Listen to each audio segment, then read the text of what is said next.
Reanudamos nuestra transmisión. Hubo una descarga de energía eléctrica, entonces en automático el sistema interrumpe el sistema de internet aquí en la redacción de la Jornada de Oriente. Ya se compuso el nivel del fluido eléctrico y ya regresó el internet y podemos reanudar nuestra transmisión. Le pedimos una disculpa por este error técnico que hubo aquí en las redes de internet de la jornada, ajenos a nosotros, repito, fue por una descarga eléctrica. Le estábamos platicando del tema de esta supuesta repartición de despensas por parte del Toñín. Le decía ya, nada más para finalizar este tema, pues que este es una práctica, un comportamiento del crimen organizado, y yo creo que era ya lo único que nos faltaba que llegara a Puebla, pues para que lamentablemente aquí en la entidad de Puebla, pues ya tengamos todos los componentes básicos, todos los componentes que siempre han venido a construir este cuerpo del comportamiento del crimen organizado en México. Vea usted este video, este es uno de tantos videos que circularon en torno a la entrega de despensas por este presunto líder huachicolero, mejor conocido como el Toño. De verdad que no es con ningún fin político. Por ahí, si hay personas que van a participar en su política, no sé, eso no me importa. Yo sé trabajar en el campo, gracias a Dios, pero sí molesta que la verdad estén actuando sin responsabilidad. Yo creo que y le doy las gracias, es más, le doy las gracias a todas las personas que han participado, gracias a Dios que se han sumado a este proyecto de darle vida a la vida, que es la comida.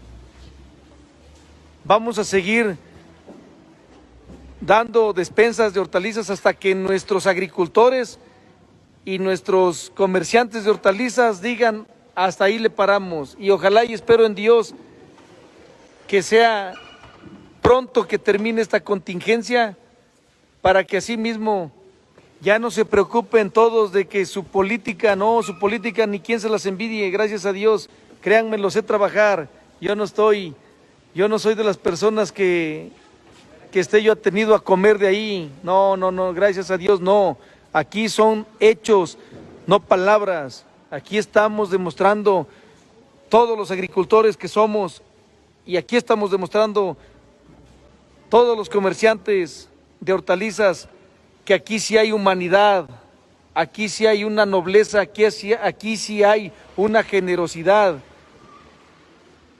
Esto es una gran labor altruista.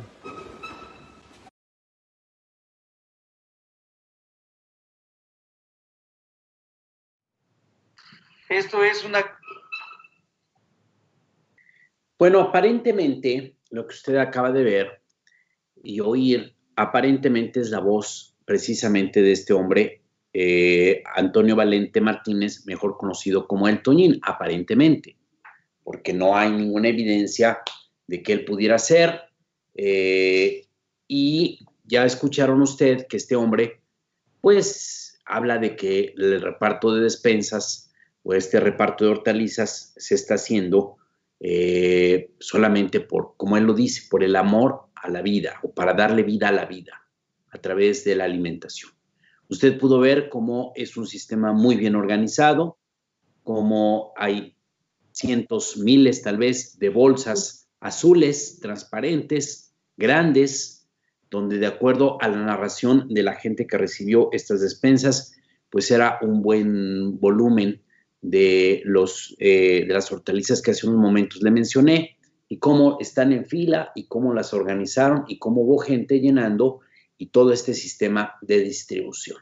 Muy grave, repito, habrá quien tenga la lectura diciendo que esto es algo positivo, que qué bueno que roben, pero que ayuden a los pobres, pero también hay que decirlo, al final hay una actividad criminal de por medio y entonces pues recibir esta ayuda o el permitir esta ayuda o el solapar este tipo de prácticas, pues nos lleva siempre a un mayor grado de impunidad y de fortalecimiento de estas organizaciones criminales. Muy grave esta situación. Yo solamente me pregunto, ¿y dónde está la Fiscalía General del Estado? ¿O la Fiscalía General de la República? ¿O la Guardia Nacional? Bueno. ¿Qué hacen? ¿Qué? ¿Qué están haciendo, de verdad? Esto es como, pues decir, a ver, estoy acá y no me hace nada. Y hasta estoy repartiendo despensas, hasta me organizo y hasta reparto mejor que a lo mejor que otros organismos públicos dedicados a distribuir ayuda alimentaria. Y la pregunta es, ¿de qué nos sirve entonces tantas fiscalías, tantas guardias nacionales, tantas instalaciones militares, tantas cosas? Y tenemos aquí a uno de los líderes criminales más importantes, o presunto líder criminal más importante del estado de Puebla, repartiendo despensas y hasta, pues, haciendo política, porque eso es hacer política. Claro. Este mensaje es hacer política. Bueno, y ya que estamos hablando de política, los que sí pueden hacer política abiertamente y de manera formal son los líderes de los partidos que han decidido coaligarse. Después de que este fin de semana el Partido Acción Nacional realizó su Consejo Nacional y en este Consejo Nacional se aprobó que el PAN podía hacer alianzas con todos los partidos menos con Morena. Esto permitió que el día de hoy, por primera vez en la historia política del estado de Puebla, pudiéramos ver juntos, caminando en la banqueta, después entrando a un hotel céntrico de la ciudad de Puebla, compartir sonrisas, compartir abrazos y compartir un mismo proyecto a los líderes del PRI, del PAN y del PRD. Habíamos visto ya otras alianzas electorales. En 2010 hubo una alianza entre el PAN y el PRD. El PRI ha estado aliado aquí en Puebla con el Partido Verde Ecologista, pero nunca nos pudimos haber imaginado ver un día al líder del PRI hoy compartiendo con el líder estatal o la líder estatal, en este caso Genoveva Huerta Villegas, la líder estatal del PAN y el líder estatal del PRD, Carlos Martínez Amador. Hoy estuvieron juntos Néstor Camarillo Medina del PRI, Genoveva Huerta Villegas del PAN y Carlos Martínez Amador en lo que fue ya la primera reunión pública y formal de esta alianza electoral entre estas tres fuerzas políticas que el día de hoy se reunieron para, como ellos mismos nos dijeron, partir de ceros, iniciar en blanco una serie de negociaciones tendiente a formar un solo bloque electoral que competirá parcialmente, no en todas las plazas que estarán en disputa el próximo año, pero sí en una buena parte y que empezarán a trabajar para buscar los mecanismos de postular candidatos comunes para presidentes municipales, para diputados locales y para diputados federales. Esta reunión que el día de hoy se ha dado, repito, estamos hablando de 3 días después de que el Consejo Político Nacional del PAN aprobó ya las alianzas. Esta reunión tuvo este propósito de hacer pública esta coalición que no va a ser total y al mismo tiempo se empezaron a hacer algunas definiciones, como cuáles. Una, que no van juntos en todas las plazas, no van juntos en todos los municipios, no van juntos en todos los distritos. 2, que creo que es el acuerdo más importante que el día de hoy se ha tomado, es que donde sí van a ir juntos, entre otros lugares, es en el municipio de Puebla, en la capital de Puebla. El día de hoy han anunciado los dirigentes de estos partidos que van a tener un candidato común para competir por la alcaldía de la capital. Y esto es inédito porque nunca habíamos visto al PRI aliarse con sus más acérrimos rivales apenas hace unos años. Yo me quiero imaginar qué hubiera pensado algunos de estos líderes priistas de la vieja guardia que detestaban al Partido Acción Nacional que fustigaban, persiguieron y que incluso dejaron una cuota de sangre acá en Puebla cuando apareció el Partido de la Revolución Democrática. En los primeros años del Partido de la Revolución Democrática, una reacción violenta del priismo caciquil en contra de esta nueva fuerza política. Y Puebla, junto con Michoacán, junto con Guerrero, fueron los estados que más aportaron una cuota de sangre de dirigentes perredistas que fueron asesinados por esta intolerancia que había en el PRI a que surgiera una fuerza política que había tenido como punto de partido una escisión que se había dado en el revolucionario institucional. Recuerda usted que a partir de la salida de los líderes de la llamada corriente democratizadora del PRI, encabezada por Cuauhtémoc Cárdenas Solórzano, por Porfirio Muñoz Ledo, por Ifigenia Martínez, entre otros, hubo un desprendimiento importante del PRI que después generó el Frente Democrático Nacional en la elección de 1988 y una vez que pasó el fraude del 88 se constituyó el Partido de la Revolución Democrática. Y esto no gustó a los caciques del PRI y hubo una reacción violenta. ¿Qué pensarían hoy todos esos priistas cuando hoy vean que su partido se está aliando con la derecha poblana y se está aliando con lo que alguna vez fue la izquierda poblana, la auténtica izquierda poblana? Digo, hoy creo que el PRD ya ha perdido mucho su condición de izquierda. Yo ni siquiera sé hoy cómo podríamos definir al PRD. Yo diría el partido sobreviviente. Yo te diría, como alguna vez tú definiste a una de sus corrientes. Pues sí. Pusiste a una de sus corrientes la corriente chatarra. Pues sí. Ahora es el partido chatarra. Sí, yo creo que sí, porque hoy el PRD pues está realmente pues jugando a la supervivencia, a ver cómo flota, a ver quién le avienta un salvavidas, a ver quién lo jala, y con esto yo creo que estamos llegando a la etapa final de esta vida de oposición que tuvo el PAN, que lo llevó a ser un partido que se constituyó con sus propios medios, con su propia identidad, con sus propios recursos. Vemos el fin de un PRD que también tuvo una época en que con muy escasos recursos económicos, o más bien a veces sin nada, el PRD sabía organizar a la gente, había corrientes, había mucha voluntad, había mucha colaboración, y el PRD ganó muchas alcaldías, ganó importantes plazas, llegó a ser un partido que vivía en la absoluta marginalidad. Yo todavía me acuerdo cuando ganaron Huehuetla, Fermín. Sí, cuando tuvieron ayuntamientos muy importantes como el de Huehuetla, un ayuntamiento indígena, o cuando, por ejemplo, dieron la lucha en Izúcar de Matamoros, allá a principios de la década de los años 90, y que hubo un gigantesco fraude electoral contra el llamado Frente Cívico Matamorense.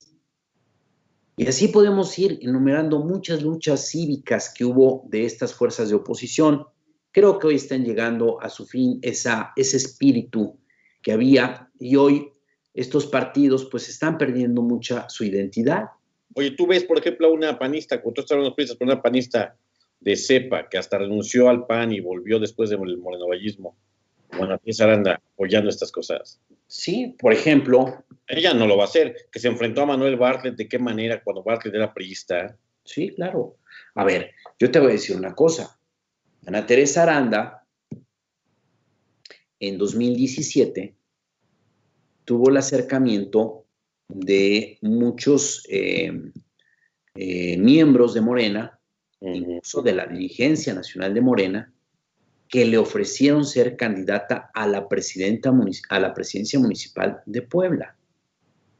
Y Ana Teresa Aranda, en algún momento, ella dijo que no aceptaba, que ella sabía que si era la candidata a la abanderada de Morena, iba a arrasar en la elección, que ella estaba segura de llegar por su popularidad en el PAN, por su popularidad de que ya había sido candidata independiente. El movimiento López Obradorista.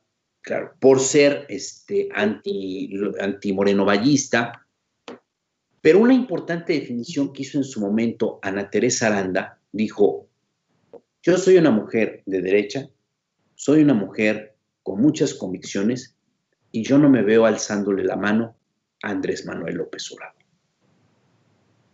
Tal vez para muchos obradoristas esto suene muy mal, pero en el tema de la congruencia, pues creo que eso es congruencia. Creo que eso es algo muy valioso.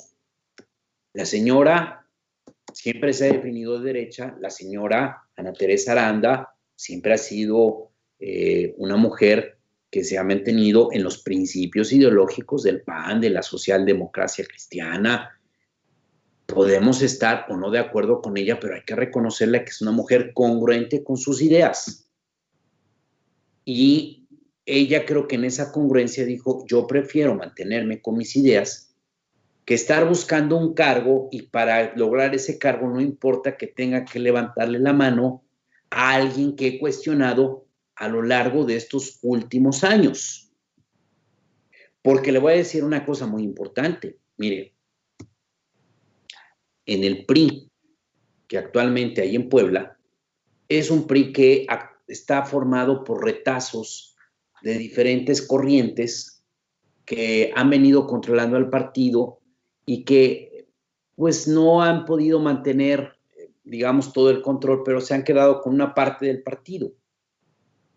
Vemos un PRI que actualmente quizás tiene un grupo dominante, que es el de Javier Cacique y Enrique Dóger, pero también hay un PRI que todavía tiene, por ejemplo, restos del grupo de Blanca Alcalá, restos del grupo del exgobernador Melquiades Morales Flores, incluso ya un poquito de un exgobernador Guillermo Jiménez Morales, un poquito, por ejemplo, del grupo de Jorge Estefan Chiriac. Así podemos ir viendo muchos retazos. Pero también le voy a decir todavía quién sigue teniendo un pedazo grande, importante, dentro del PRI, que es Mario Marín Torres.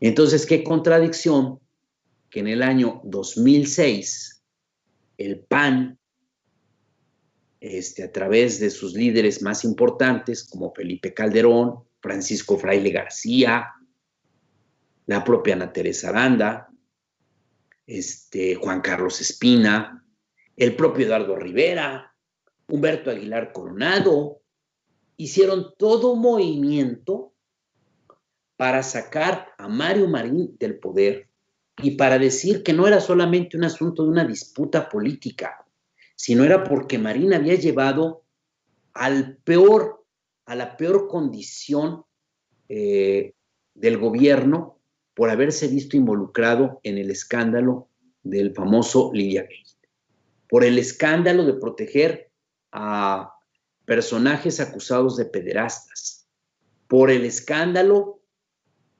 de estos audios donde se escucha a un Kamel Nasif diciendo que a cambio de 2 botellas de coñac le agradece la ayuda que le dio para encarcelar a Lidia Cacho.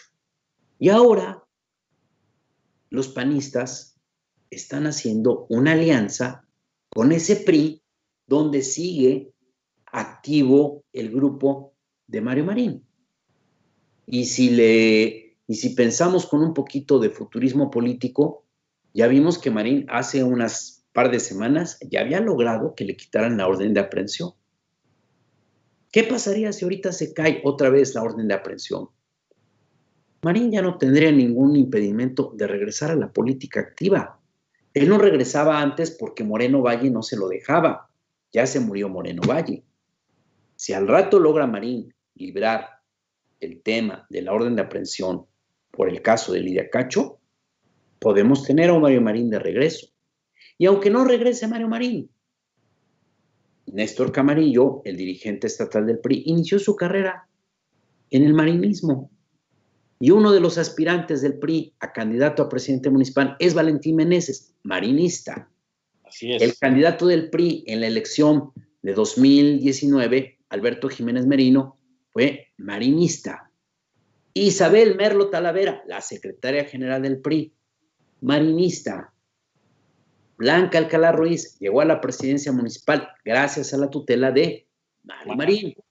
Enrique Doher Guerrero llegó a la candidatura del PRI para ser presidente municipal de Puebla gracias a la tutela de Mario Marín. Es un partido donde sigue habiendo un marinismo muy fuerte y hoy el PAN se olvida de sus viejos agravios y hace esta alianza. Esta es una primera lectura que le podemos dar. La segunda lectura es lo que tenga que pasar en Morena, porque cuidado, es cierto que en esos momentos el PRI, el PAN y el PRD están pasando un muy mal momento, han perdido a muchos de sus electores, el PRI ya no es esa vieja maquinaria electoral que arrasaba, poderosísima, hoy el PRI ya es una caricatura de lo que fue el llamado partido oficial, o lo que fue llamado el partido de Estado. Tampoco ya no vemos a un PRD que tenía presencia en todo el Estado, que tenía sus corrientes a veces pues, se peleaban mucho, pero abajo en las bases, en los municipios, en las juntas auxiliares, era posible ver a mucha militancia perredista, siempre con idearios, siempre con mucho trabajo, poniendo mucho empeño, gente que creía mucho en el partido, que creía mucho en la causa de Cuauhtémoc Cárdenas, en la causa de Andrés Manuel López Obrador dentro del PRD. Eso ya lo perdió el PRD. Toda esa militancia valiosa pues se fue a Morena. Y en el caso del PAN, pues vemos un panismo fracturado, dividido, confrontado, debilitado, donde hay personajes ya muy importantes que han dicho que esta es una alianza que le va a generar un grave costo al PAN. Hoy lo dijo la senadora Xóchitl Gálvez, hoy dijo que es un error histórico haberse aliado con el PRI, ya lo dijo Damián Cepeda, ya lo dijo Javier Corral, es decir, no es tan sencillo en el PAN, o sea, hay una resistencia de un sector importante. Pero más allá de eso, creo que Morena tendría que empezar a reflexionar que a lo mejor esta alianza, no sabemos, pero a lo mejor esta alianza pues no logra grandes frutos en la elección del próximo año. Pero ¿qué va a pasar en un futuro? ¿Qué va a pasar cuando se forme este bloque y este bloque se vaya fortaleciendo si es que eso ocurre? Y creo que eso tendría que llevar a Morena a entender que su principal propósito tendría que ser en estos momentos gobernar mejor, tener una mejor vida institucional y no perder el respaldo ciudadano, porque este bloque pudiera ser no solamente un riesgo, sino pudiera ser el factor que un día desplace a Morena del poder. Yo nada más digo una cosa, yo me acuerdo muy bien, 2010, cuando surgió la alianza PAN, PRD, Movimiento Ciudadano, PANAL, Verde Ecologista, acá en Puebla, yo recuerdo un priismo que se burlaba, un priismo que decía, esa alianza no va a funcionar, esa alianza es contra natura, esa alianza es un fracaso. Yo particularmente un día le pregunté a Mario Marín Torres, siendo gobernador, le dije, oye, usted gobernador que recorre todo el estado, ¿usted ha identificado la estructura electoral de Moreno Valle? Y me dijo, se volteó Marín y me dijo, ese muchacho nada más engaña a tontos, no existe su estructura. A cada municipio que voy pregunto, ¿aquí quién dirige la estructura de Moreno Valle? Y todos me dicen que no lo conocen. Y vea usted lo que pasó. Se reían, minimizaban esa alianza y vea usted lo que pasó. Ganó el morenovallismo y vea usted a qué noche tan oscura nos llevó el morenovallismo. Le dejamos estos dos videos en los momentos en que se anuncia esta alianza por Néstor Camarillo, el presidente estatal del PRI, por Genoveva Huerta Villegas, presidente estatal del PAN, y por Carlos Martínez Amador, presidente estatal del PRD. Ellos definieron que es mentira que Fernando Manzanilla Prieto, actual diputado por el Partido Encuentro Social, vaya a ser el candidato a la alcaldía de Puebla. Pues dijeron, él está en el PES y en estos momentos no tendría posibilidades de ser el abanderado de esta alianza. No quisieron dar otros nombres, no quisieron comprometer alguna figura, pero hoy la interpretación que hay de muchos es que pareciera que esta alianza pudiera ser muy favorable a una candidatura común en torno al panista Eduardo Rivera Pérez. Le dejamos estas imágenes de este hecho inédito que es la alianza del PRI con los que antes eran sus más acérrimos rivales. Tal vez no pueda ser total, pero tenemos que ver a valores entendidos donde podemos seguramente ir juntos en algunos municipios, como tú lo acabas de mencionar. Habrá grupos políticos que tal vez pretendan que vayamos solos. Al final del día no hemos puesto un número determinado ni de diputaciones ni de presidencias municipales. Todavía hasta el día de hoy empezaremos a hacer ese gran diseño donde podamos coincidir, y yo estoy seguro que en la capital vamos a coincidir, porque así como Acción Nacional y el PRD tienen importantes actores políticos, el PRI en la ciudad de Puebla también tiene grandes actores políticos, también tiene grandes alcaldes, diputados, hombres y mujeres de opinión con mucho prestigio. Un nombre específico, obviamente los que conocemos, y sabemos que también ustedes los conocen, los ubican, saben quiénes han manifestado públicamente la intención de ser candidatos a la alcaldía o a una diputación local o federal. No ha sido así, Manuel. Y bueno, comentar aquí, ya creo que quedaba aquí abierta una pregunta.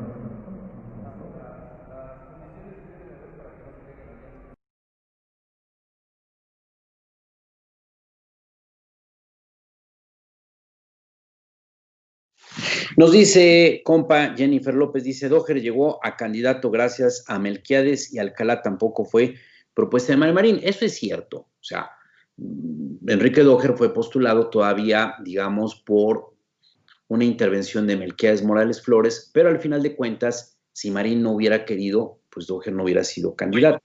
Pero un marinista sí la promovía mucho, el Vale Meneses. Exactamente. Y luego en el caso de Mario Marín.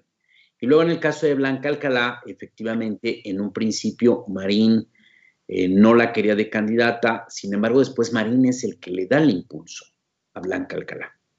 No la quería, eso sí, eso es cierto, o sea, Marín dejó que ganara la presidencia municipal y después le hizo la vida imposible, no tanto como después surgieron otros actores o en otras circunstancias entre gobernador y alcalde, pero pues fue gracias a Marín. O sea, Marín de alguna manera contribuyó y de alguna manera pues tuvo relación con ambos. No era la mejor relación que podían tener, eso es cierto. Siempre había una estira y afloja entre Doher y Blanca Alcalá con Mario Marín. Bueno, pues ahí está, ha surgido ya esta alianza que anuncia que va a haber un candidato único para la alcaldía de la ciudad de Puebla. Otras noticias importantes que hay hoy en torno también al tema electoral. Hoy sesionó el Tribunal Estatal Electoral y hubo un fallo muy importante que parecería que va a regresar a la institucionalidad a Morena Puebla. Es un poco complicado, pero a ver, miren, más o menos la historia es así. El año pasado hubo un conflicto muy fuerte a nivel nacional en Morena que llevó a la caída de Jacob Polemski como presidenta nacional del partido. En un proceso muy complicado, un proceso que se enrareció mucho por las peleas internas de Morena, y después se decidió que hubiera una presidencia interina y llegó Alfonso Ramírez Cuéllar, quien es también el líder del Barzón. Alfonso Ramírez Cuéllar, pues creo que tuvo un paso muy accidentado en Morena, tomó decisiones muy arbitrarias, decisiones equivocadas, como cuáles es que en 12 estados del país decidió destituir a los presidentes estatales de Morena. Entre ellos estuvo Mario Bracamonte de Puebla. Al destituir a estos dirigentes, él mandó a delegados especiales a hacerse cargo del partido. De tal manera que aquí en Puebla tuvimos un delegado especial en Morena por aproximadamente 4 o 5 meses. El problema fue que Ramírez Cuéllar pues resultó ser muy mal dirigente de Morena porque no entendió nunca que una cosa es tomar decisiones y otra muy distinta es que esas decisiones estén bajo un sustento legal. Y resulta que en el caso muy particular de Mario Bracamonte, quien era el presidente, o que lo sigue siendo, bueno, es un poco confuso, simplemente Mario Bracamonte se enteró que ya no era presidente de Morena porque lo leyó en los medios de comunicación. Porque la manera en que se generó este acuerdo fue a través de un comunicado que emitió el Comité Ejecutivo Nacional de Morena, señalando que habían sustituido a Mario Bracamonte en la presidencia estatal de Morena. El tiempo corrió y Mario Bracamonte nunca recibió una notificación oficial de su destitución, de su remoción del cargo. Simplemente estaba la declaración de prensa. Y esto se debe a que Alfonso Ramírez Cuellar tomó esa determinación, pero nunca la sometió a la votación en el Comité Ejecutivo Nacional de Morena. Y al no tener el aval del Comité Ejecutivo Nacional de Morena, pues era una decisión que no tenía validez jurídica. De tal forma que el CEN de Morena no definía nada. Aquí en Puebla llegó un nuevo delegado. Este nuevo delegado mandó a cerrar las oficinas de Morena, despidió a los trabajadores de Morena, rentó un nuevo edificio, hizo nuevos nombramientos para que al final se le acabara el periodo y se fuera de Puebla. Y Mario Bracamonte presentó un recurso legal argumentando que era totalmente ilegal lo que había ocurrido. El primero presenta una queja ante la Comisión Nacional de Justicia de Morena, que es el órgano de control interno, y en este órgano, que es la Comisión Nacional de Honestidad y Justicia de Morena, este órgano lo primero que le responde a Mario Bracamonte es: usted no es militante de Morena, entonces por tanto usted no puede venir a reclamar derechos partidistas. Un absurdo, pues porque era dirigente de Morena. Mario Bracamonte se va al Tribunal Electoral Federal en su sala regional. Esta determina que el tema debe de ser resuelto por la sala superior del mismo tribunal. La sala superior recibe el caso, lo analiza y dice si le asiste la razón a Mario Bracamonte, pero quien tiene que emitir la sentencia es el Tribunal Estatal Electoral. O sea, el Tribunal Federal se lo paso ahora al Tribunal Estatal. Vea usted todo lo que ha pasado para resolver una queja. Primero, Bracamonte va al órgano interno de Morena, le niega reconocerle sus derechos. Bracamonte se va a la sala regional del Tribunal Electoral del Poder Judicial de la Federación. La sala regional se la pasa al Pleno, a la sala superior, y la sala superior se lo regresa al Tribunal Estatal Electoral. De un hecho que ocurrió en febrero, hasta el día de hoy se está emitiendo ya una resolución. Es pronta y expedita en México. Bueno, pues el día de hoy el Tribunal Estatal Electoral ha determinado, creo que ya nos volvimos a caer. Bueno, el caso es que el día de hoy el Tribunal Estatal Electoral ha determinado que Mario Bracamonte sí tiene derechos partidistas y que la Comisión Nacional de Honestidad y Justicia de Morena debe de resolver su caso a más tardar en 15 días. Ya se sabe que la Comisión Nacional de Honestidad y Justicia pues no le va a poder negar a Mario Bracamonte la razón, y todo esto hace suponer que Bracamonte entre diciembre y enero recuperará la presidencia estatal de Morena. Tan es así que Mario Bracamonte fue recibido este lunes ya por Mario Delgado, el presidente nacional del partido, y en lo que parece ser ya un esfuerzo para que Morena ya tenga una dirigencia estable, legal, que no la tuvo todo este año y que es fundamental para que el partido pueda enfrentar el proceso electoral del próximo año. Que es lo que yo le decía.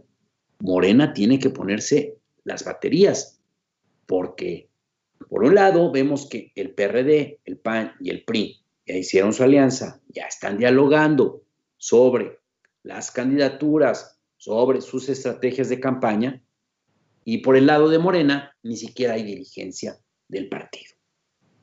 Y mucho menos hay definición de cómo se van a elegir candidatos, y mucho menos hay en estos momentos alguna estrategia electoral para conseguir el voto el próximo año. Esas son las grandes diferencias que hay.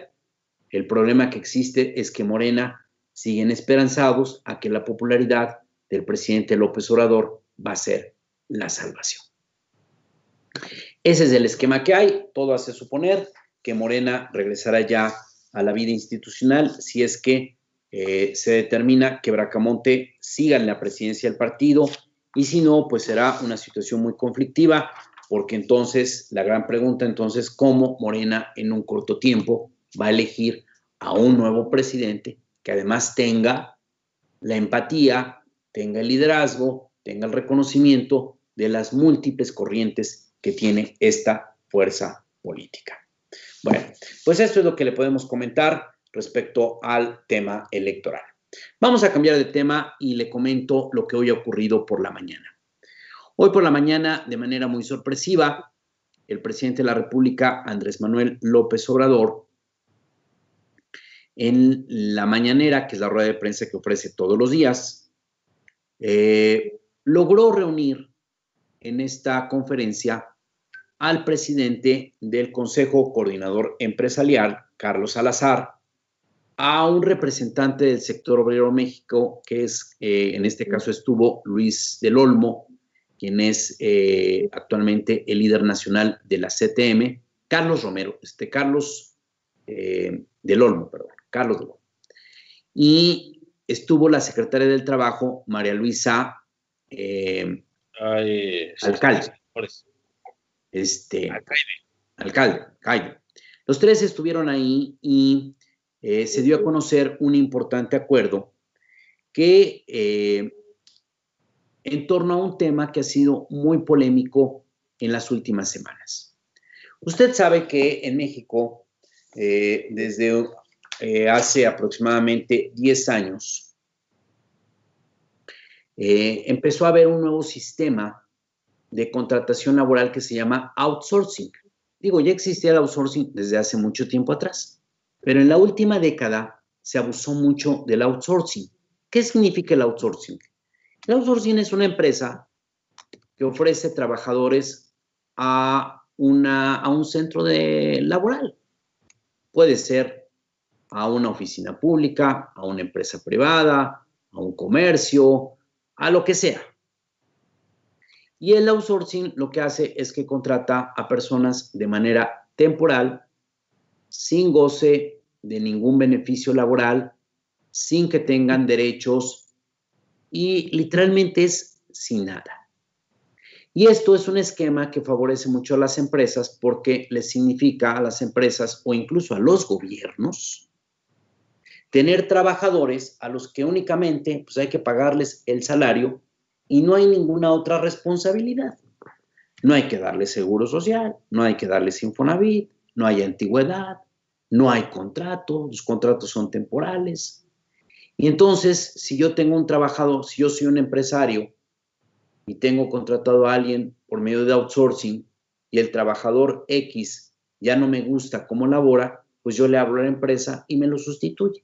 Y no tengo que liquidarlo, no tengo que pagarle sus cuotas obrero-patronales que se hacen al Infonavit y al Seguro Social, no tengo ninguna responsabilidad. Y esto pues ha llevado a una enorme precariedad laboral que ha significado un mayor empobrecimiento pues, de la clase trabajadora en México. Usted se acuerda, hace muchos años había aquí las grandes fábricas textiles, había un contrato ley de la industria textil y hubo muchos obreros que trabajando en la industria textil pues construían su casa, obtenían créditos de Infonavit, tuvieron atención médica en el Seguro Social, tuvieron muchas prestaciones, pudieron retirarse, pudieron jubilarse, en algunos casos pudieron pensionarse ante un accidente de trabajo. que era un sentido muy social del trabajo. Hoy ya no existe eso. Hoy un trabajador, pues lo único que le dan es el salario y se acabó. Y muchas veces los despiden, pues precisamente para que no vayan generando derechos laborales. El presidente de la República mandó una iniciativa al Congreso de la Unión para desaparecer el outsourcing, para eliminar ya este sistema arbitrario, abusivo de contratación laboral. Y esto pues ha venido a generar una especie de jaloneo entre el sector empresarial y el gobierno federal, particularmente entre el secretario de Hacienda y los líderes de las cámaras empresariales. El día de hoy, el presidente de la República ha planteado que se debe de, en lugar de que se apruebe la iniciativa del outsourcing que ha generado mucho malestar en el sector empresarial, ha planteado que lo que debe de existir es una negociación y una discusión y un enriquecimiento de la propuesta en torno al outsourcing. En torno a esta visión, el día de hoy pues han llegado ya a un acuerdo el Consejo Coordinador Empresarial, la CTM, la Secretaría del Trabajo, y este acuerdo tiene 4 puntos. El primero es el seguir trabajando para mejorar la iniciativa que regule, no que desaparezca, sino que regule y mejore el outsourcing y que se traslade hasta el mes de febrero la discusión en el Congreso de la Unión. Mientras tanto, el sector empresarial, el sector obrero y la Secretaría del Trabajo tendrán un diálogo para mejorar la iniciativa sobre el outsourcing. 2, que se va a analizar el tema del reparto de utilidades. ¿Por qué? Pues porque actualmente no hay pago de utilidades a los trabajadores que están en el sistema de outsourcing. 3, que se va a evitar que las empresas de outsourcing en estos momentos hagan despidos masivos de trabajadores. ¿Por qué? Porque se sabe que muchas empresas que se dedican a esta actividad ya habían empezado a comunicar a todos sus trabajadores que llegando diciembre o enero iba a haber un despido ya masivo como una manera de desintegrar las empresas ante una eventual reforma que desaparecía el sistema de outsourcing. Hoy se hace ese compromiso de que no existan estos despidos masivos, que no se afecten a los trabajadores y que de esta manera pues los trabajadores puedan llegar a principios de año con empleo. Es un acuerdo muy importante porque, sabe usted, esto demuestra que contrario a todas las críticas y cuestionamientos, pues hay disposición de diálogo, de entendimiento del gobierno del presidente Andrés Manuel López Obrador con el sector empresarial. Muchos han querido vender esta idea de que la salida de Alfonso Romo del gobierno federal iba a significar un deterioro entre la relación entre el gobierno de López Obrador y el sector empresarial. Y hoy, curiosamente, pues se llega a un acuerdo muy importante en torno al outsourcing. El presidente creo que está cediendo en cuanto a no entrar con una iniciativa que sea muy radical en torno al sistema del outsourcing. Los empresarios están mostrando disposición a que se reforme el sistema y que se vea la manera de generar condiciones laborales más favorables para los trabajadores. Y el sector obrero, este sector que tradicionalmente siempre había estado en el PRI, pues también está mostrando disposición a este diálogo y encontrar una alternativa que beneficie a la clase trabajadora. Esto es muy importante, es un avance, yo diría, en dos pistas, en la pista del diálogo y la capacidad del gobierno de negociar, y en la pista de que se encuentre pues una solución intermedia que permita, por un lado, que ya no existe este outsourcing que es totalmente abusivo y que existe en todos los ámbitos, en todos los ámbitos, desde trabajadores que hacen labores de limpieza hasta a veces actores muy importantes. Por ejemplo, había un director de una empresa paraestatal hace como un par de meses, le contaba a una persona conocida mía, le decía que cuando llegó a dirigir esta empresa, que es del gobierno federal, se encontró que no había abogados, que no había un departamento jurídico. Y entonces, ¿cómo no va a haber un departamento jurídico? ¿Cómo no hay un departamento que ve la legalidad de los contratos, la legalidad de las decisiones que se toman, la legalidad de todo lo que es la parte laboral? Y entonces dijeron, no, es que se contrataba un despacho de outsourcing. Es decir, abogados que trabajaban nada más de manera temporal para arreglar los problemas jurídicos a esa empresa. Y era una empresa del sector público. Vea usted hasta dónde llegaban las prácticas de outsourcing. Creo que es muy positivo. Es positivo porque no se corta de tajo, pero sí se busca que ya se regule y que ya no sea sinónimo de la peor condición laboral para los trabajadores. Le dejamos estas intervenciones, primero de la Secretaría del Trabajo explicando a qué acuerdos se llegaron. Segundo, el presidente del Consejo Coordinador Empresarial, Carlos Salazar, hablando del logro y del avance que se tiene con esta negociación. Y tercero, el líder de la CTM, señalando que hay disposición de las organizaciones obreras a que se llegue a un arreglo. Y después le dejamos una rueda de prensa que ofreció hoy el presidente estatal de Canacintra, la Cámara Nacional de la Industria de la Transformación, quien revela que aquí en el estado de Puebla hay 120,000 trabajadores contratados por medio del sistema outsourcing.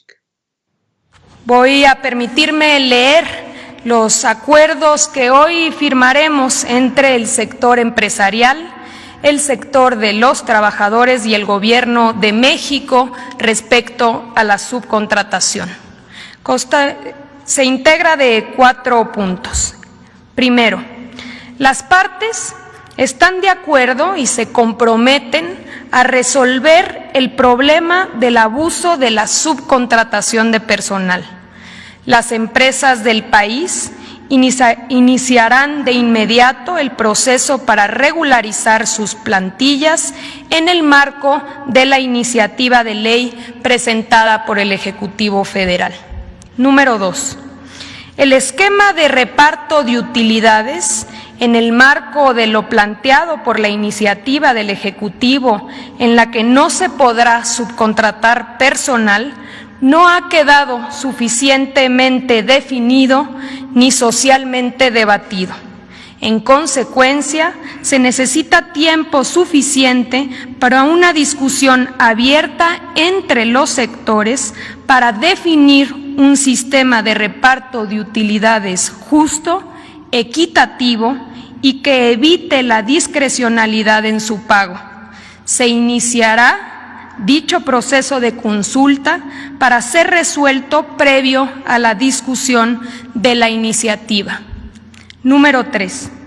Ante la envergadura de la reforma y sus impactos operativos, las empresas solicitaron un plazo de tiempo para llevar a cabo este proceso. Por ello, se solicita respetuosamente al Poder Legislativo se pueda posponer al mes de febrero de 2021 la discusión parlamentaria de la iniciativa, que se señalará como preferente para que en un plazo no mayor a 30 días pueda discutirse y, en su caso, aprobarse. Número 4. Se hace un llamado a las empresas que manejan nóminas para que de inmediato dejen de desarrollar prácticas irregulares perjudiciales para los trabajadores, como darle. Muchos de ustedes, amigos de mucho tiempo, así que qué bueno que podemos estar reunidos en este momento de diálogo por el bien de México. Agradezco enormemente en todo este proceso la acción tan profesional, tan bien dirigida de la Secretaria del Trabajo para poder permitirnos un diálogo también, yo creo que profundo en todos los temas, y que de alguna manera nos haya permitido llegar a tener una visión distinta de lo que puede suceder a futuro. El presidente inicia esta reunión de la mañana diciendo que nada debe ser por la fuerza, siempre por la razón y siempre por el entendimiento. A mí me parece que este es el mensaje que todo México queremos escuchar y el que todos estamos de acuerdo. Nosotros privilegiamos siempre el diálogo. Es obvio que podemos tener puntos de vista distintos, pero lo que siempre vamos a tener es el bienestar de los trabajadores como representantes empresariales. Nos interesa que los trabajadores siempre vayan mejor, que los trabajadores reciban lo que les corresponde de acuerdo a su esfuerzo y que de alguna manera el trabajo, el cual nosotros privilegiamos, siempre sea la orientación de cualquier empresario en cualquier rincón del país. Por eso siempre estaremos en contra de cualquier acción, cualquiera, no quiero saber de dónde ni cómo, que vaya en contra del trabajador. Nosotros siempre hemos privilegiado esto y basados en esos principios y en esa visión es como estamos intentando establecer un diálogo enormemente responsable que nos permita proteger al trabajador y al mismo tiempo hacer que las empresas puedan ser eficientes, puedan ser flexibles, puedan ser productivas. Hemos encontrado un espacio. De ayer me hicieron el honor de elegirme para que yo hablara a nombre del sector obrero. Este documento que nos leyó una parte la secretaria de Trabajo, ayer lo estuvimos escuchando, dando opiniones y pues todo el sector obrero que aquí está representado votamos a favor de este convenio. No es algo que pensemos que se va a resolver de un plumazo. Esto tiene mucho tiempo de que inició y pues se fue cambiando de a quién iba la utilidad de esas empresas y a quién afectaba. Desde luego que afectaba a los trabajadores. Vimos también de qué forma se puede, para que no sea de un plumazo, que simplemente se diga hoy están y mañana ya no, y estuvimos todos de acuerdo. Por eso, hoy yo hago un llamado al sector empresarial para que de la misma forma que nos hemos entendido durante tantos años, lo hagamos esta vez también, porque pues siempre estamos más cerca de los acuerdos que de los desacuerdos. De esto depende mucha gente. No todas las empresas tienen outsourcing, pero algunas lo tienen y la verdad han abusado de él. Yo diría que hay un outsourcing blanco y ya hay un outsourcing negro, a donde incluso, pues lo que ya decía la secretaria, en este mes empiezan a dar de baja a la gente.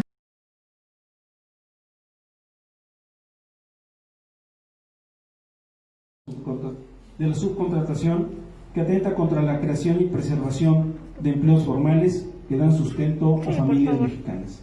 Su aprobación en estos términos dañaría además seriamente a la competitividad del país y llevaría al cierre de miles de micro, pequeñas y medianas empresas.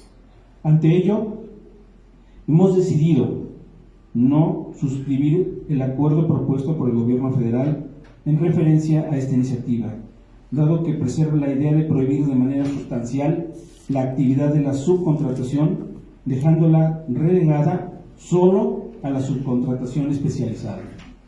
También rechazamos que se pretenda estigmatizar a los empresarios como los artífices del no cumplimiento de obligaciones fiscales y laborales.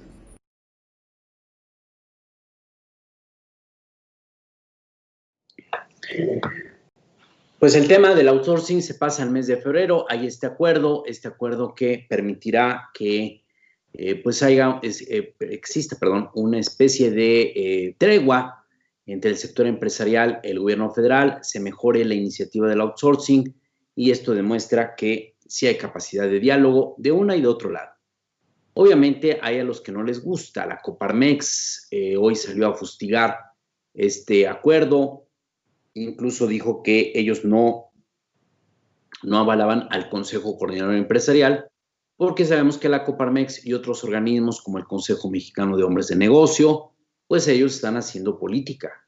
Ellos lo que quieren es el fracaso del gobierno de la 4T y quieren construir un proyecto político electoral que les permita controlar la presidencia en la próxima sucesión presidencial. Eso es lo que hay de fondo. El que ha levantado mucha polémica es Lorenzo Córdoba, el presidente del Instituto Nacional Electoral, este hombre que no es la primera vez que se mete en Honduras. ¿Se acuerda usted cuando se conoció un audio donde este hombre hablaba de manera despectiva, de manera racista en contra de los indígenas mexicanos, ya siendo presidente del INE? Pues ahora acudió al 8º Congreso Internacional de Ciencias Políticas y ahí Lorenzo Córdoba hizo una disertación sobre el populismo, diciendo el populista cree que la voluntad general no es la voluntad del líder que habla a nombre del pueblo. El populista cree que él es el que interpreta a la voluntad del pueblo. Los populistas están dañando la pluralidad en México y están dañando a la democracia. Polémico, ¿por qué? Porque se supone que Lorenzo Córdoba, siendo el árbitro de la contienda electoral federal del próximo año, pues tiene que ser alguien que pues no esté haciendo este tipo de definiciones que además empiezan a tener pues diferentes interpretaciones, porque hoy muchos piensan que Lorenzo Córdoba está haciendo una especie de crítica hacia el gobierno de Andrés Manuel López Obrador o hacia Morena. Usted sabe que todos los que son detractores de Morena y de López Obrador, pues lo acusan de ser populista. El propio presidente ha dicho que si populista es ayudar a los pobres, si populista es tener un gobierno que privilegie a los más desposeídos, pues que él mismo se autodenomina populista. De tal forma que si entonces hoy el presidente del INE se pone a hablar en contra del populismo o de los líderes populistas, pues muchos parecen que está hablando de manera indirecta hacia López Obrador, hacia el gobierno de la 4T, o como dicen los muchachos, le está lanzando indirectas, ¿no? Y por eso creo que otra vez se ha vuelto a meter en problemas el presidente del Instituto Nacional Electoral, quien tendría que ser una persona sin estar emitiendo este tipo de juicios. Su trabajo es organizar las elecciones y no estar opinando si alguien es populista o no es populista. Creo que Lorenzo Córdoba es un hombre que le gusta meterse en problemas y a buena hora se mete cuando están arrancando las cosas en la organización de la próxima contienda electoral. Tenemos comentarios de la edición de hoy, Martín, una edición que ha sido accidentada por este problema que tuvimos con el internet, pero bueno, hemos hecho lo posible por estar con usted sin mayores complicaciones técnicas en esta emisión. Los 10 premios son pocos pero sustanciosos y saludamos como siempre a la audiencia leal. Gracias por estar con nosotros, que sigue este programa que se llama Aquí Vamos, el programa que realizamos con mucho gusto desde la acción de la Jornada de Oriente en Manuel Lobato 2109, Colonia Bellavista, en la Bellavista de la ciudad de Puebla. Para nuestras redes sociales, en nuestro pequeño estudio, Fermín Alejandro García Hernández, nuestro jefe de información, y Rui Villanueva Reyes al mando de los controles, como cada noche aquí, casa llena, con Aldo Gabriel Bolaño Torreblanca al frente de la edición, nuestro jefe editorial. Las hermanas, iba a decir las hermanas, y se van a pegar. Sí, son hermanas. Ay, sí, son hermanas. Son manitas. Bueno, las primas, Valerdi, Tania y Brenda, formadoras, editoras, correctoras, amigas también, y gente que siempre pide de muy buen modo las cosas. Y también se encuentra con nosotros, ya lo sabe usted, Rodolfo Rocha.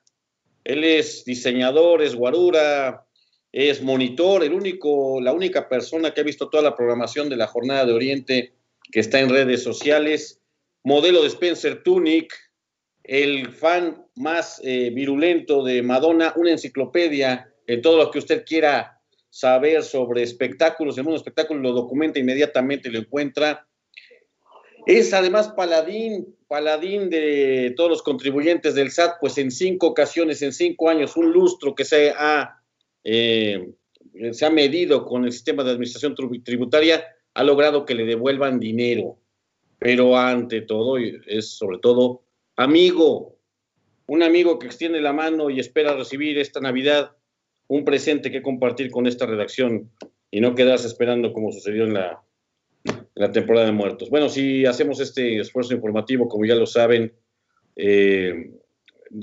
para nuestras redes sociales, en Facebook, donde nos están viendo ahorita, nos pueden ver también en YouTube, ahí tenemos ya la barra de programas ya consolidada, a partir de la tarde, más o menos de las 4 o 5 de la tarde, si no estoy mal, se empiezan a transmitir programas como La Disputa del Agua, sobre la necesidad de remunicipalizar la administración de este líquido. Participan ahí activistas, académicos, especialistas, luchadores del agua, por el agua. Está también, están las colaboraciones de nuestros articulistas y columnistas que de viva voz le dan a usted lectura de sus pensamientos, de sus aportaciones, de sus opiniones, el análisis que hacen sobre la realidad poblana, nacional o internacional. Está también el programa que hace la planta informativa de esta casa editorial, Las Reporteras, con entrevistas a fondo sobre temas de importancia. Y por la noche la llamada nocturnera, la rueda de medios que habitualmente encabeza el doctor Hugo López-Gatell Ramírez, subsecretario de Prevención Epidemiológica de México. A veces no está él, pero siempre la transmitimos. Y bueno, está también este programa. Si no nos vieran ahí, porque como hoy fue una transmisión accidentada, si nos ven en Facebook, si nos ven en YouTube, nos pueden ver radicados en nuestro portal www.lajornadadeoriente.com.mx, www.lajornadadeoriente.com.mx, discúlpenme, donde desde muy temprano y hasta esta hora que faltan 24 minutos para el 10 de diciembre de 2020, el año que se comió el COVID, el año que jamás olvidaremos. Le damos las noticias más importantes de México, Tlaxcala, Puebla y el mundo. Solamente las más importantes, las que no son importantes, estamos muy decepcionados y hemos caído hasta en depresión por no tenerlas. Haremos un esfuerzo mayúsculo, pero será difícil que le informamos algo que no sea interesante. Saludos con muchísimo afecto, primero que nada, Laura García, que ha nacido en el municipio más bello del mundo, Tlatlauquitepec. Un saludo a todos los tlatlauquenses. Saludos también a Pilar Huerta, con mucho afecto, a Nando Ámbar, a Natalia Rodríguez, a Fernando Vega, a Les Pantoja, que nos ve en Villa de las Flores, con su mamá, doña Berta Pantoja, también con su papá, Arturo Caballero, su hermano, Carlos Caballero, y su sobrino, Cristóbal Caballero. También saludamos a Kralowa Ucriti, a Lulú Morales Espinosa. Hoy tenemos pocos saludos porque es una reedición, a Teresa Castillos, que nos vuelve a escribir. Laura García dice sobre el Toñín que regala despensas. ¡Qué horror! Compa Jennifer López dice, cuando el delincuente se viste de cordero terminará asesinando a la sociedad buena y pobre. Así es. O sea, ¿hablan de un político o hablan de un guachicolero? Porque se parece mucho a eso. Laura García dice, Ana Teresa no me cae bien, pero la respeto mucho, por congruente. Compa Jennifer López dice, hoy la ideología y deseos de servir ya no existen en los partidos viejos. Solo tienen basura y eso representan todos. Y se ríe, compa. Y lo que ya le recordó y nos recordó a Fermín, y que tiene razón, compa Jennifer López, tiene mucha razón.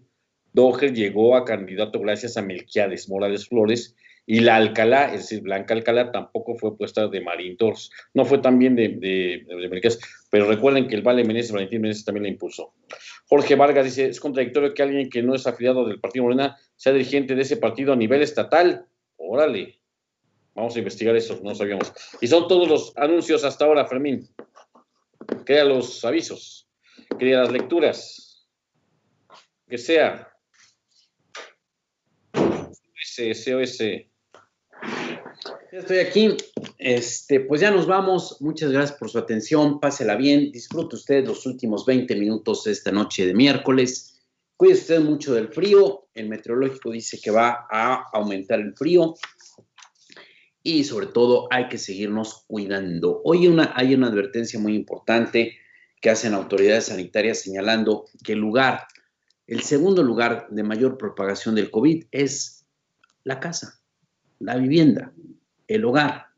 ¿Por qué? Pues porque pensamos, tenemos esta idea falsa de que si llegamos a nuestra casa, ahí no hay contagio, ahí no hay COVID, ahí no hay que cuidarse. Pues sí, lamentablemente a veces ahí es donde se están dando la mayor cantidad de contagios. Nos vemos mañana, pásela bien, buenas noches. Buenas noches.